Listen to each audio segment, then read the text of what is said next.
Hello, so ipapakita ko sa inyo kung paano mag-set ng rack and shelf sa system ninyo. Okay, so ito yung pinaka-dashboard ng store. So, punta lang po tayo sa MF. Then, first, ang gagawin muna natin is iset muna kung ilang racks ang meron tayo dyan sa store. Like for example, ito kay Malolos, meron siyang 9 racks, okay?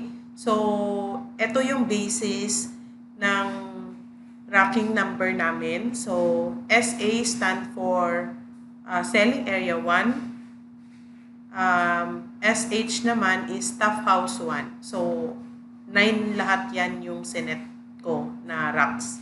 Okay? So, kung ilan yung racks nyo sa store, yun din yung gagawin ninyo. And then, paano ba mag-input dito ng mga details? Okay? So, kailangan hawak-hawak nyo yung storage capacity ninyo. Sa selling area 1, ilan ba yung capacity? Ilan ang kakasya doon sa selling area capacity ninyo? So, like for example, dito kay Malolos, ang kasya sa kanya is 516. Okay? So, type ko 516. Then, isi-save lang natin yan. Etong used kasi is auto-generated siya. Okay. The next is, required na kasi natin lagyan ng photo yung rack natin. So, yung buong rack, pipicturean nyo yun. So, sa selling area rack 1, ito yung photo niya.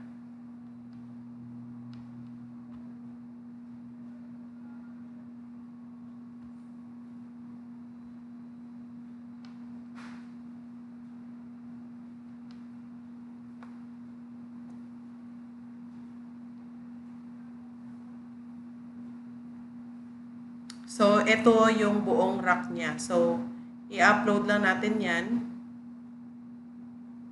And then, upload photo. So, lalabas na rin yan.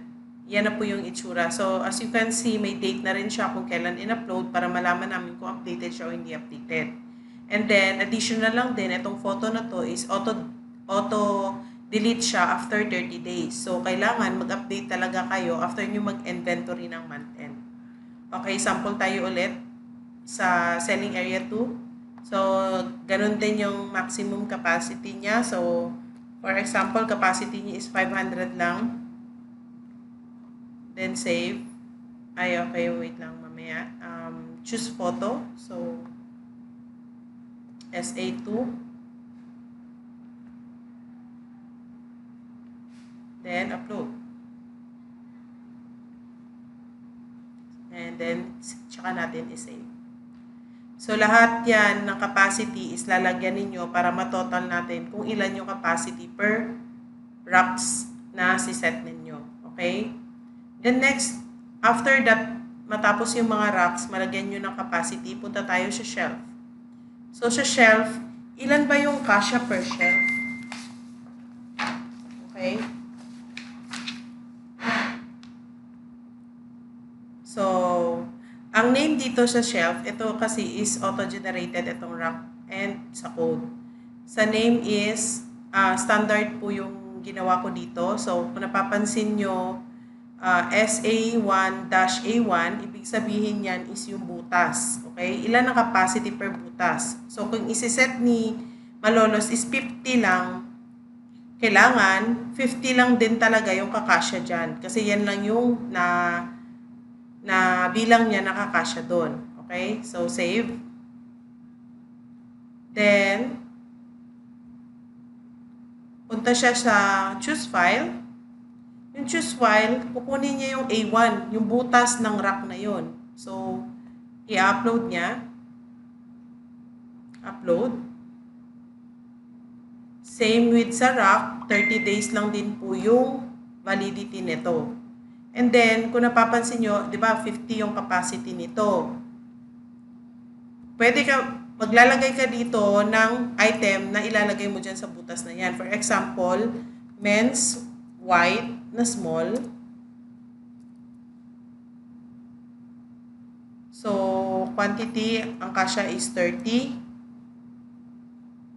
Then, men's white black.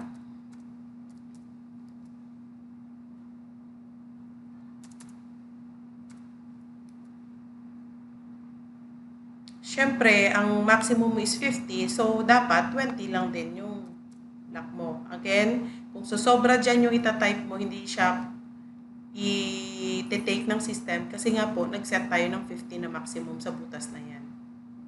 So, eto na po. Sa A1, ang nakalagay dyan is CVC white men's small and black na small. So, andito na rin yung photo niya. Then, i-save nyo na lang. So, ganun din po yung gagawin ninyo dito sa other shelf. Okay? So, nasundan pa ninyo. So, dapat lahat ng shelves is malalagyan siya. Okay? So, thank you.